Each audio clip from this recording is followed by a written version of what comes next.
ज़्यादा लोग B quadrant का बिजनेस क्यों नहीं बनाते हैं। नमस्कार दोस्तों, एक बार फिर स्वागत है आपका अपने चैनल ज्ञान गुरुजी में। और मैं आप लोगों के सामने लेकर हाजिर हूँ पुस्तक रिटायर यंग रिटायर रिच का नेक्स्ट पेशकश जो होने वाला है पार्ट 22। और दोस्तों 32 पार्ट से लेकर प्रीवियस पार्ट 1 तक इस channel playlist retire young retire rich में ऑलरेडी अवेलेबल है। आपने उसको नहीं देखे हैं तो प्लेलिस्ट में जाइए और बारी बारी से आप सभी पार्ट्स का अवलोकन कीजिए, उसको ऑब्जर्व कीजिए। और इस वीडियो विशेषण में आगे बढ़ने से पहले मेरा रिक्वेस्ट यही रहेगा आप लोगों से कि चैनल को सब्सक्राइब नहीं किए हैं तो कर लीजिए और वीडियो को लाइक करके अपने अपने ग्रुप में शेयर कर दीजिए। मेरा भी मोटिवेशन को हाई करने के लिए प्लीज़ इतना काम कीजिए ताकि मैं आप लोगों के लिए ऐसा ही वीडियो बनाता रहूं और फ्री में आपको जो नॉलेज है फाइनेंस से रिलेटेड मैं आपको देता रहूं। तो चलिए शुरू करते हैं। सवाल यह है कि बी क्वाड्रेंट का बिजनेस बनाने में इतना पैसा मिल सकता है तो फिर ज़्यादा लोग ऐसा क्यों नहीं करते हैं। इसका आंशिक उत्तर अमीर डैडी के इस सबक में मिल सकता है। और सबक क्या है? जब मैं अपना पहला असली बी क्वाड्रेंट बिजनेस बनाना शुरू करने का फैसला कर रहा था तो मैंने अमीर डैडी से पूछा था, अगर बिजनेस बनाना दुनिया का सबसे अमीर खेल है तो फिर ज़्यादातर लोग इस खेल को क्यों नहीं खेलते हैं डैडी? क्या ऐसा पैसे, योग्यता या प्रतिभा की कमी के कारण है? अमीर डैडी का जवाब छोटा और सटीक था। उन्होंने कहा था, बिजनेस में सबसे मुश्किल काम लोगों के साथ काम करना है। लोगों के साथ, मैंने पूछा, लोगों के साथ काम करना बिजनेस का मुश्किल हिस्सा है। अमीर डैडी ने सिर हिलाकर कहा, ज़्यादातर लोग सिर्फ इसलिए बिजनेस नहीं बना सकते क्योंकि उनमें लोगों से संबंधित योग्यताएं, पीपल स्किल्स नहीं होती है। सभी लोग दूसरे लोगों के साथ पूरे दिन काम करते हैं लेकिन एक साथ काम करने का यह मतलब नहीं है कि वे मिलकर कोई बिजनेस शुरू कर सकते हैं। और मान लें वे एक साथ बिजनेस शुरू कर भी दें तो इसका मतलब यह कतई नहीं है कि वह बिजनेस बहुत बड़े बिजनेस में विकसित करने में सफल हो सकते हैं। यानी अगर मैं लोगों के साथ मिलकर काम करना सीख लूं तो मैं दुनिया के सबसे अमीर खेल को खेल सकता हूं। मैंने पूछा, अगर मैं लोगों के साथ मिलकर काम करना सीख लूं तो मैं बहुत अमीर बन सकता हूं। अमीर डैडी ने सहमति में अपना सिर हिलाया। अगर आप अलग अलग तरह के लोगों के साथ काम कर सकते हैं तो आप बेहद अमीर बन सकते हैं। वर्षों तक अमीर डैडी ने अपने बेटे और मुझे यह सिखाने में बहुत समय लगाया कि अलग अलग तरह के लोगों के साथ मिलकर कैसे काम किया जाता है और उनके साथ कैसे व्यवहार किया जाता है। अगर आपने रिच किड स्मार्ट किड पढ़ी होती, रिच किड स्मार्ट किड पढ़ी होती तो आपको याद होगा कि अमीर डैडी कर्मचारियों का इंटरव्यू लेते समय अक्सर अपने बेटे और मुझे अपने साथ बैठाते थे। लोगों को नौकरी पर कैसे रखा जाता था या निकाला जाता था, यह सीखने की प्रक्रिया दिलचस्प थी। खास तौर पर तब जब अमीर डैडी जिन लोगों को नौकरी पर रख रहे थे या निकाल रहे थे वे मेरे मम्मी डैडी की उम्र के थे। उनके लिए अपने बेटे और मुझे यह सिखाना बहुत महत्वपूर्ण था।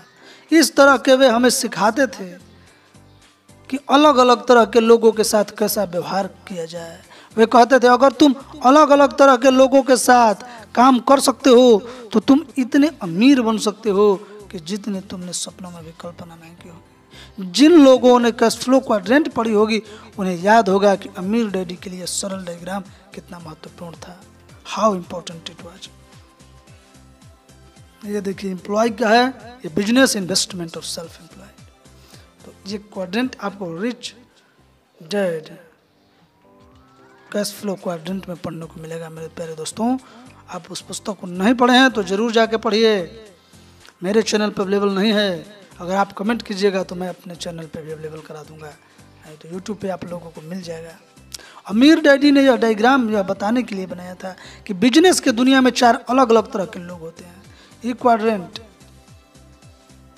कर्मचारियों का होता है, एस क्वाड्रेंट छोटे बिजनेस मालिकों या सेल्फ एम्प्लॉयड लोगों का होता है, बी क्वाड्रेंट बिजनेस मालिकों का होता है और आई क्वाड्रेंट निवेशकों का होता है। इस डायग्राम का मूलभूत बिंदु यह था कि अलग अलग तरह के क्वाड्रेंटों से आने वाले लोग बुनियादी तौर पर अलग होते हैं। अमीर डैडी कहते थे बी क्वाड्रेंट में सफल होने के लिए आपको यह जानने की जरूरत होती है कि चारों क्वाड्रेंटों के लोगों के साथ संप्रेषण और काम कैसे किया जाता है। और दोस्तों, इस तरीके के लोगों के साथ अपना जो स्किल, कम्युनिकेशन स्किल है, उनके साथ कनेक्ट करने के लिए आपको जिस चीज़ की डिसिप्लिन चाहिए वो मैंने ऑलरेडी अपने चैनल के प्लेलिस्ट में पुस्तक लगा दिया है, सफलता का साधन।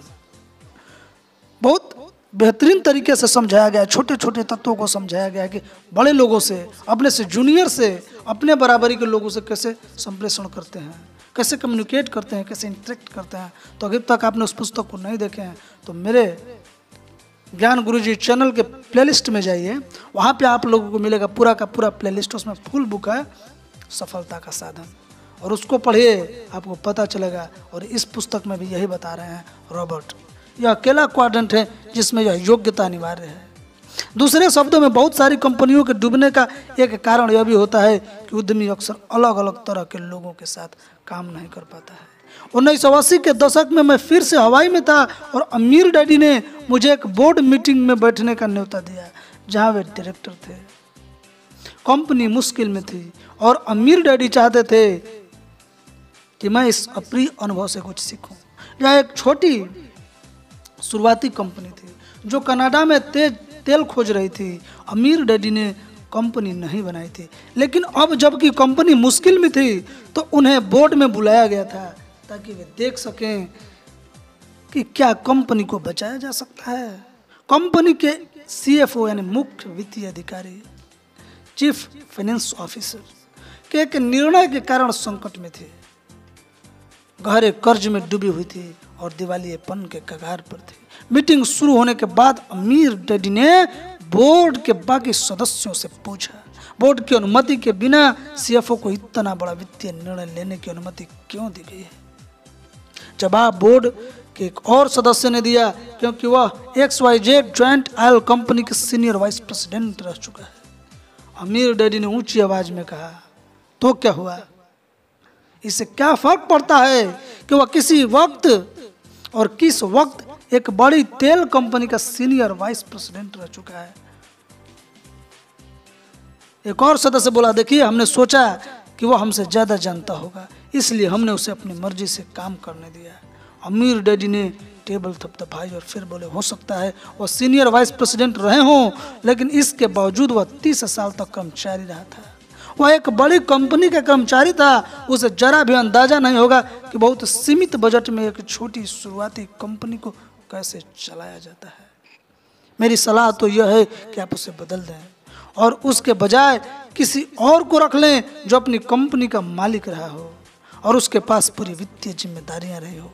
भले ही वह कंपनी तेल कंपनी न हो, उद्योग चाहे जो हो, कर्मचारी और उद्यमी में बहुत बड़ा अंतर होता है। छोटी कंपनी चलाने और बड़ी कंपनी चलाने में भी बहुत बड़ा फर्क होता है। बड़ी कंपनी में इस आकार की गलती से कंपनी की कोई नुकसान नहीं होता, जबकि इस आकार की गलती से छोटी कंपनी जो है दोस्तों वो तबाह हो सकती है। कंपनी अंततः दिवालिया हो गई। 1 साल बाद मैंने अमीर डैडी से पूछा कि वह दिवालिया क्यों हो गई। उन्होंने कहा, कंपनी का मैनेजमेंट बहुत बुरा था, जिसमें बोर्ड ऑफ डायरेक्टर भी शामिल थे। हालांकि कंपनी ने बेहतरीन लोगों को नौकरी पर रखा और उन्हें बहुत पैसा दिया, लेकिन फिर भी वे लोग कभी बेहतरीन टीम की तरह काम नहीं कर पाए। सफल उद्यमी बेहतरीन टीम बनाते हैं, इसी तरह वे ज़्यादा पैसे और ज़्यादा लोगों वाली बड़ी कंपनियों से प्रतिस्पर्धा कर पाते हैं। अलग अलग योग्यता है। रिच डैड सीरीज की तीसरी पुस्तक Rich Dad Guide to Investing में मैंने अमीर डैडी के BI त्रिकोण के बारे में लिखा है, जो आगे दिया गया है। BI त्रिकोण हर उस व्यक्ति के लिए महत्वपूर्ण है जो B क्वाड्रेंट का बिजनेस शुरू करना चाहता है या कर चुका है। यह हर उस व्यक्ति के लिए भी अहम है जिसके पास $1 मिलियन का विचार है और वह उसे बिजनेस में बदलने की योजना बना रहा है। दूसरे शब्दों में दोस्तों, लोगों को B क्वाड्रेंट का बिजनेस शुरू करने में मुश्किल आने का एक कारण यह है कि असली बिजनेस में से एक से भी अधिक योग्यता विशेषज्ञता की जरूरत होती है। हमारा स्कूल तंत्र इतना विशेषज्ञताओं या योग्यताओं वाले लोगों को निर्मित करता है, लेकिन उन्हें इकट्ठा करने और उनसे टॉम की तरह काम करवाने के लिए सच्चे उद्यमी की जरूरत होती है, तभी कंपनी सशक्त बनती है। ये देखिए, इसमें दोस्तों बताया गया है प्रोडक्ट, कानूनी सिस्टम, संप्रेषण तंत्र, कैश फ्लो और मिशन, टीम है और ये लीडरशिप है। तो जिस तरीके का आपका टीम है उसी तरीके से आपका लीडरशिप बनेगा, और जैसा लीडरशिप बनेगा उसी तरीके का ज़बरदस्त प्रोडक्ट बनेगा। और किस तरीके से इस टीम को बनाना है और लीडरशिप को बनाना है, इसके विस्तार से भी मैंने एक पुस्तक का चर्चा किया है, आत्मानुशासन की शक्ति। क्योंकि बिना डिसिप्लिन के, बिना अनुशासन के आप कोई चीज़ कर ही नहीं सकते हैं। और किसी प्रोडक्ट को बनाने में, किसी बिजनेस को खड़ा करने में, किसी हर उस चीज़ की ज़रूरत पड़ती है अनुशासन की। क्योंकि कहा जाता है कि अगर आप अपने नियंत्रण में नहीं होते हैं तो आप किसी और के नियंत्रण में होंगे। आप परिस्थिति पर अपना नियंत्रण स्थापित करने में सक्षम हैं, असक्षम है दोस्तों, तो आपको हालात इसका नियंत्रित कर लेगा, फिर आपको कोई रोक नहीं सकता है। और उसी को कहते हैं पछतावा। तो पछतावा से बनने के लिए सेल्फ कंट्रोल जरूरी है, और कैसे करना है उसको समझने के लिए पुस्तक में ऑलरेडी बनाया। मैं बहुत ही रिसर्च करता हूँ दोस्तों। एक वीडियो को अपलोड करने के पहले पीछे मैं 10 बार उस पुस्तक को पढ़ता हूँ, उसके सारांश को कैप्चर करता हूँ, अपनी टीम का एडवाइज लेता हूँ, उसके बाद मैं इसको चैनल पर अपलोड करता हूँ, क्योंकि बहुत बेहतरीन चीज़ आपको मिले।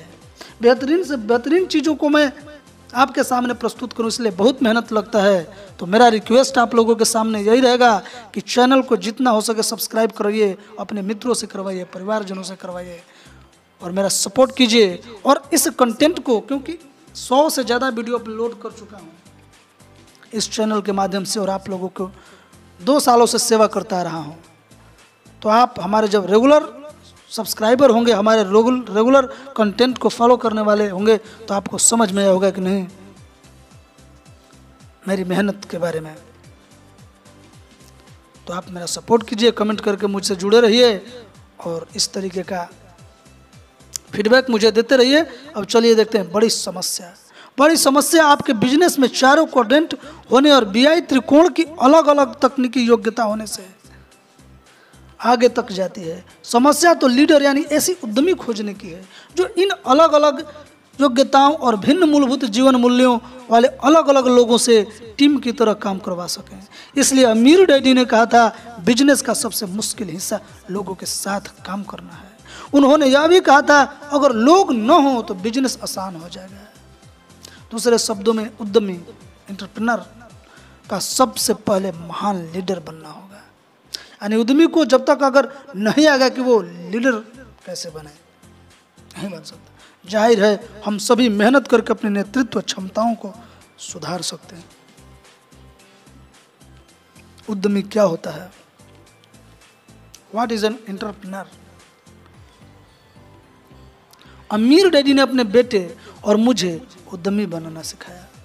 जब मैंने अपने डैडी से पूछा कि उद्यमी क्या होता है, तो उन्होंने कहा था, उद्यमी अवसर देखता है, टीम इकट्ठी करता है, बिजनेस बनाता है और उस अवसर से लाभ उठाता है। फिर मैंने पूछा था, अगर मैं अवसर देख लूं और अकेले ही इसका लाभ उठा लूं तो क्या होगा?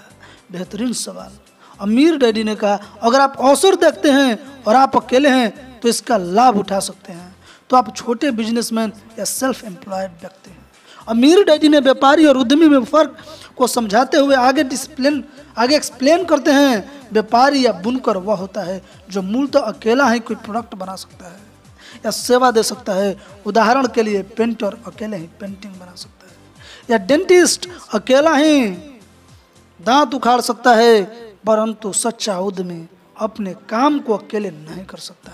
उद्यमी में अलग अलग योग्यताओं वाले स्मार्ट लोगों को एक साथ लाने और साझे लक्ष्य को हासिल करने के लिए उनसे मिलकर काम करवाने की योग्यता होनी चाहिए। दूसरे शब्दों में, उद्यमी ऐसी टीम बनाता है जो ऐसे प्रोडक्ट्स बनाते हैं जिन्हें कोई अकेला व्यक्ति नहीं कर सकता। अधिकांश लोग इसलिए छोटे रह जाते हैं क्योंकि वे उन्हीं समस्याओं को सुलझाते हैं जिन्हें वे अकेले ही सुलझा सकते हैं।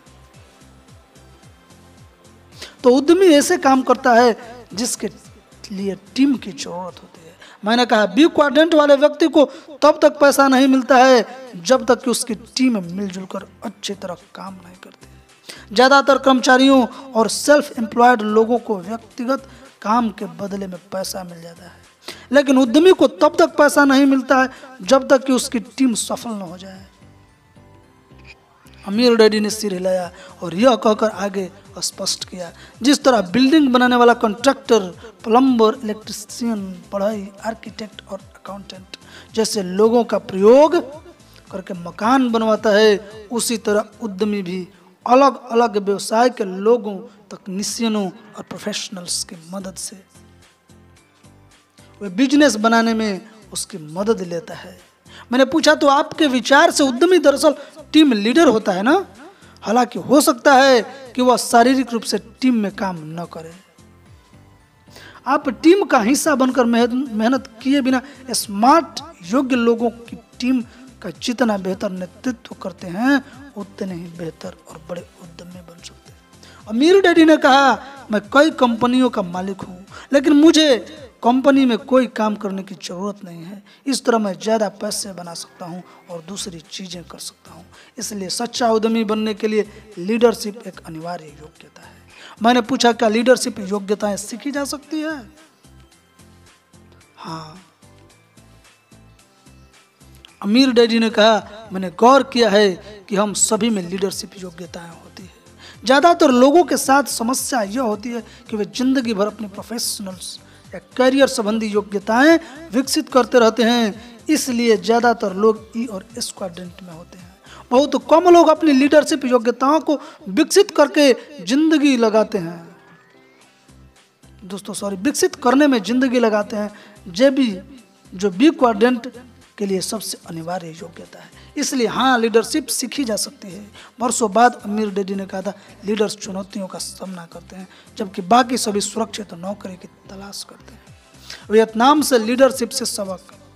आप में से कुछ लोग जानते होंगे कि मैं कई कारणों से वियतनाम गया था। एक कारण तो यह था कि मेरे दोनों डैडी यह मानते थे कि मातृभूमि की रक्षा करना या उसके लिए लड़ना संतानों का दायित्व है। दूसरा कारण लीडरशिप की योग्यताएं सीखना था।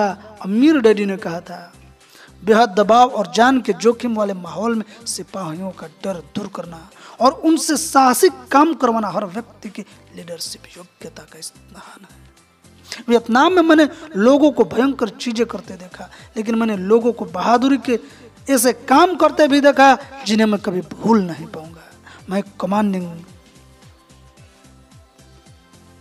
मेरे कमांडिंग ऑफिसर ने कहा था, हर सिपाही के भीतर एक हीरो छिपा होता है। लीडर का काम उस हीरो को बाहर निकलना है जो हम सब के भीतर रहता है। आज मैं युद्ध में सीखी गई लीडरशिप योग्यताओं का प्रयोग अपने बिजनेस में करता हूँ। युद्ध में हम युवा सैनिकों को आदेश नहीं देते थे और उनसे आंख मूंद कर आदेश का पालन करने की उम्मीद नहीं करते थे। युद्ध में हमने यह सीख लिया था कि हम युवाओं को हीरो बनने के लिए प्रेरित करें। युद्ध की तरह ही हर योग्यता बिजनेस से भी कम रहती है। अपनी लीडरशिप योग्यताएं विकसित करें। आपको अपनी लीडरशिप योग्यताएं विकसित करने के लिए युद्ध में शामिल होने की जरूरत नहीं है। आपको तो बस उन चुनौतियों का सामना करने की जरूरत है जिनसे दूर भाग जाते हैं। हमें से ज्यादातर लोगों ने यह कहावत सुनी होगी, कभी किसी चीज के लिए स्वेच्छा से आगे मत जाओ। मेरे लिए यह उस व्यक्ति का सूत्र वाक्य है जो जिंदगी में पीछे की ओर जा रहा है। अमीर डैडी अक्सर कहते थे, लीडर्स उन चुनौतियों को चुनते हैं जिनसे बाकी लोग घबराते हैं।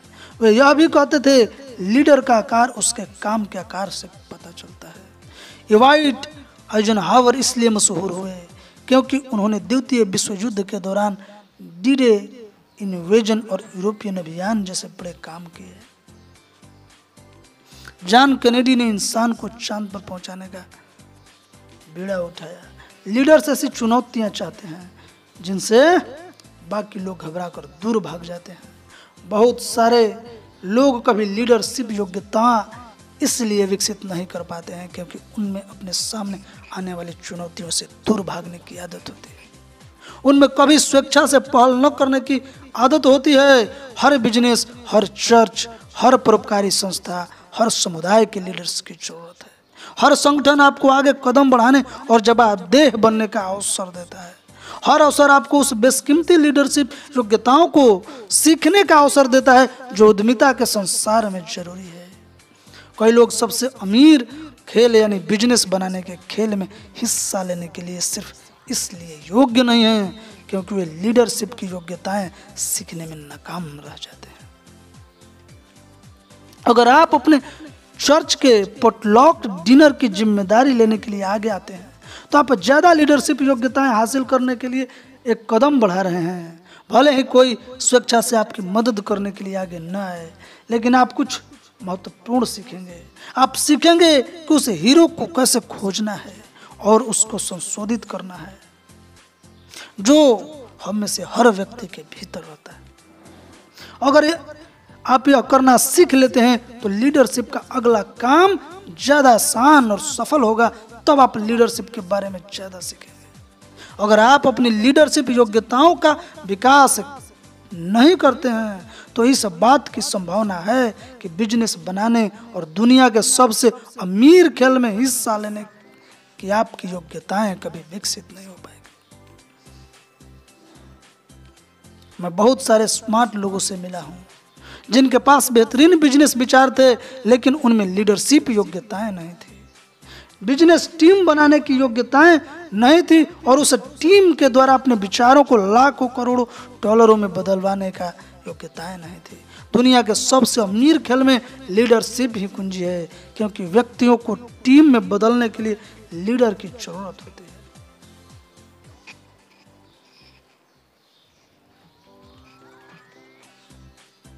अनुशंसित पुस्तकें, मैं ऐसी कई पुस्तकें पढ़ चुका हूं जो व्यक्ति की उद्यमिता विकास में योगदान दे सकती है। और दोस्तों, कहा गया लीडर इज ए रीडर। जो पढ़ते हैं वही लीड कर सकते हैं। आपके पास अगर जानकारी नहीं रहेगा, आपके पास ज्ञान ही नहीं रहेगा तो आप लीड नहीं कर सकते हैं, यकीन मानिए। और इस ज्ञान को समझना है तो हमारे चैनल पे जाइए। आपको यहाँ पे 10 से भी अधिक पुस्तक मिलेगा, वो भी बिना किसी शुल्क के, निःशुल्क, फ्री में। आपको यहाँ पे मिलेगा the millionaire fast lane, rich dad poor dad, retire young retire rich, आत्मानुशासन की शक्ति, सफलता के साधन, बायोग्राफी ऑफ बफेट, तमाम सारी पुस्तक आपको मिलेगी। आप उस पुस्तक को पढ़िए और बेहतरीन पुस्तक है। और चैनल को सब्सक्राइब करके अपने ग्रुप में शेयर कर दीजिए। आगे का आनंद लेते रहिए मेरे साथ। मैंने ऐसी कई पुस्तकें पढ़ चुका है जो व्यक्ति की उद्यमिता विकास में योगदान दे सकती है। ये है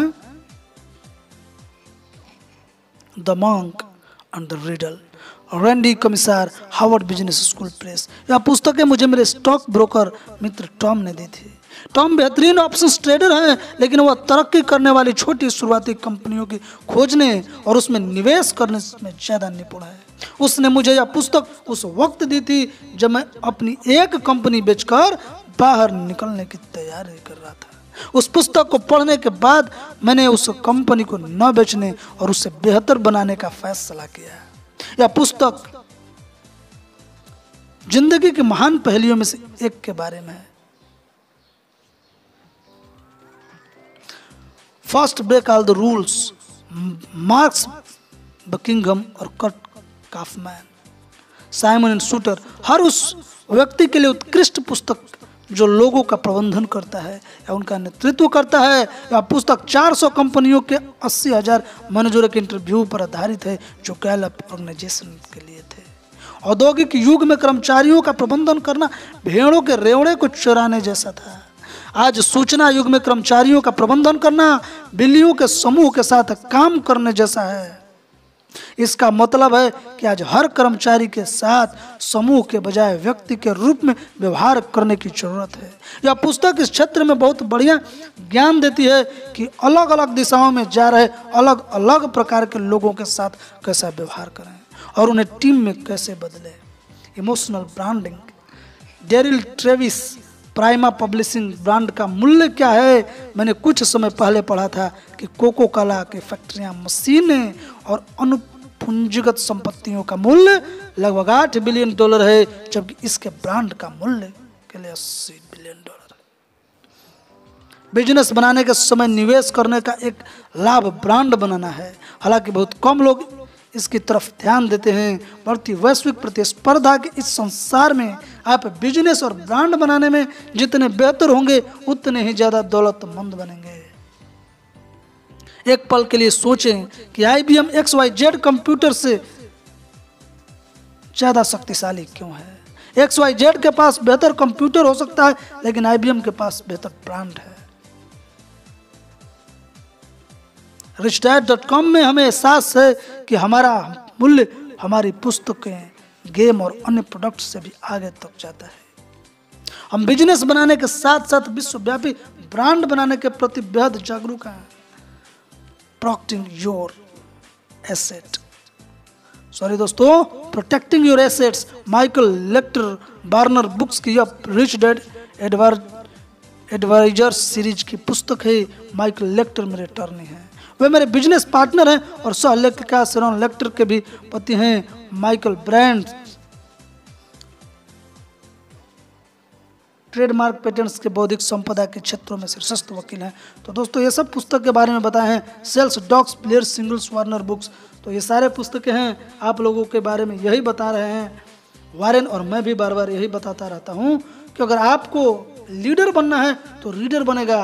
कह कि रीड टू अर्न, आपका इनकम उस सेक्टर से डिटरमाइन करता है कि आप कितना रीड करते हैं, आप जितना पढ़ेंगे। मैं एक संदीप केडिया एंटरप्रेन्योर हैं और इन्वेस्टर हैं, उनके इंटरव्यू सुन रहा था तो वो भी यही बात को बता रहे थे कि मैंने जो भी सीखा है, मैं जितना चीज़ सीखा मैं जितना कमाया, वो 14 रुपये से 800 मिलियन उनकी संपत्ति है, नेटवर्थ है आज। और उस 800 मिलियन के सफर में बोला कि मैं जो भी सीखा बुक से पढ़ पढ़ कर सीखा हूँ।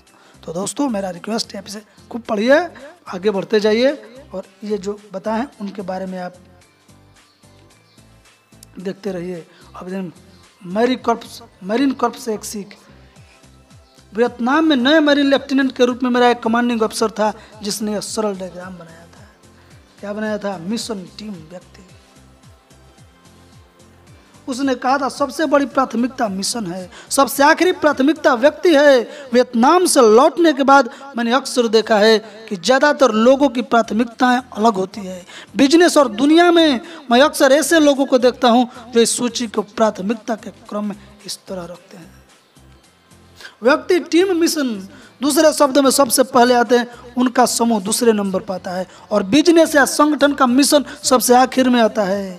वियतनाम में मेरे कमांडिंग ऑफिसर ने समझाया कि जूनियर ऑफिसर्स के रूप में हमारा काम व्यक्तियों की दगाबाजी से मिशन और टीम की रक्षा करना है। दूसरे शब्दों में हमें प्रशिक्षण दिया गया है कि हम उस व्यक्ति को किसी भी तरह अपनी श्रेणी से निकाल बाहर करें जो सबसे पहले खुद के बारे में सोचता है, क्योंकि ऐसा करके वह टॉम और मिशन को खतरे में डाल देता है। सॉरी, टॉम दोस्तों लिखा है लेकिन यह है टीम।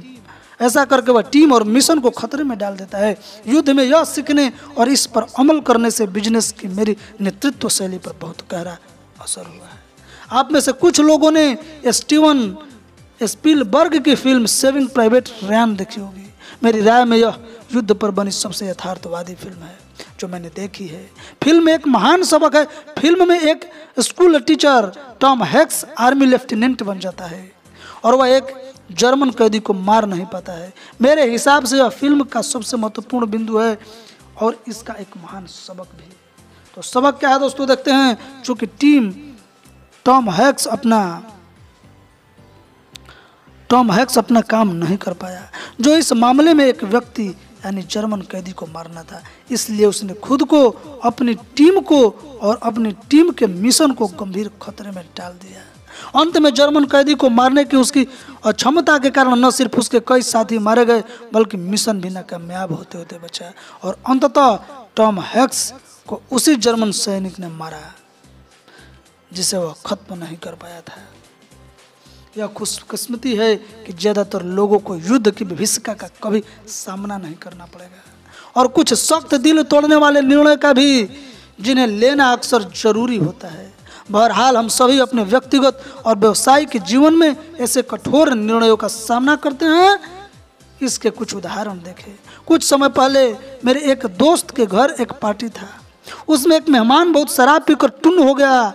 जब वह चाहने के लिए खड़ा हुआ तो मेजबान ने उसकी कार की चाबी मांगी और उसके लिए टैक्सी बुलाने का प्रस्ताव रखा। मेहमान बहुत विचलित हो गया और अड़ गया कि वह इतना टुन नहीं है कि कार न चला सके। जब मेजबान अड़ गया तो एक अप्रिय घटना हो गई। आखिरकार उसने कुश्ती करके मेहमान को नीचे गिराकर जबरदस्ती उसकी चाबी छीन ली। एक टैक्सी बुलाकर मेहमान को सुरक्षित भेज दिया गया, लेकिन वह बहुत विचलित था। मेहमान और मेजबान में उस दिन से बातचीत बंद है। इससे भी बुरी बात यह हुई कि कुछ दूसरे मेहमानों ने भी मेजबान की हरकत चुभ गई और उन्होंने भी मेजबान से बात बंद करने का फैसला कर लिया। निजी तौर पर मेरा मानना है कि मेजबान बहुत बहादुर था और उसने उस वक्त सबसे अच्छा काम किया था। क्या मेजबान इस काम को किसी दूसरे तरीके से भी कर सकता था? यकीनन, लेकिन उसने वही किया जो उसे उस वक्त सबसे अच्छा महसूस हुआ। लीडर्स यही करते हैं, भले ही उनका काम सबसे अच्छा काम न हो। वर्षों पहले मेरे अमीर डैडी को पता लगा कि उनका एक शीर्षस्थ मैनेजर उनकी कंपनी की एक सेक्रेटरी से प्रेम प्रसंग चला रहा था। उन्होंने तत्काल उस मैनेजर को बुलाया और नौकरी छोड़ने को कहा। सेक्रेटरी ने भी नौकरी छोड़ने को कह दिया था। जब मैंने उनसे उसकी वजह पूछी तो उन्होंने सिर्फ इतना कहा, दोनों शादीशुदा हैं और दोनों के बच्चे भी हैं। जो व्यक्ति अपने जीवन साथी और बच्चों को धोखा दे सकता है वह कभी और किसी को भी धोखा दे सकता है। मैं यह नहीं कह रहा हूँ कि अमीर डैडी सही काम किया था, लेकिन एक बार फिर उन्होंने वही किया जिसे उन्होंने उस पल सबसे अच्छा समझा। हालांकि दोनों कर्मचारी उनके लिए बहुत महत्वपूर्ण थे, लेकिन अमीर डैडी को महसूस हुआ कि उनके काम उन जीवन मूल्यों के अनुरूप नहीं थे जो वे अपनी कंपनी में चाहते थे। उन्होंने कहा, जब मैं किसी सिद्धांत के लिए खड़ा होता हूं तो हर व्यक्ति जान जाता है कि वह कहां खड़ा है। ये दोनों प्रसंग लीडरशिप के उदाहरण है। यह कहा गया है कि लीडर्स सही काम करते हैं और मैनेजर कामों को सही करते हैं। अमीर डैडी इस बात से सहमत थे। उन्होंने कहा था, लीडरशिप लोकप्रियता की प्रतिस्पर्धा नहीं है। लीडर्स दूसरों को लीडर बनाने के लिए प्रेरित करते हैं। और दोस्तों, आज यहीं तक। अगले अध्याय में मैं फिर आप लोगों के सामने आऊंगा। तब तक के लिए मुझे दीजिए इजाजत। नमस्कार। अपना ख्याल रखिए, अपने परिवार और अपने धर्म का जरूर ख्याल रखिए। इसी के साथ मुझे दीजिए इजाजत। अगली वीडियो में फिर मुलाकात होगी।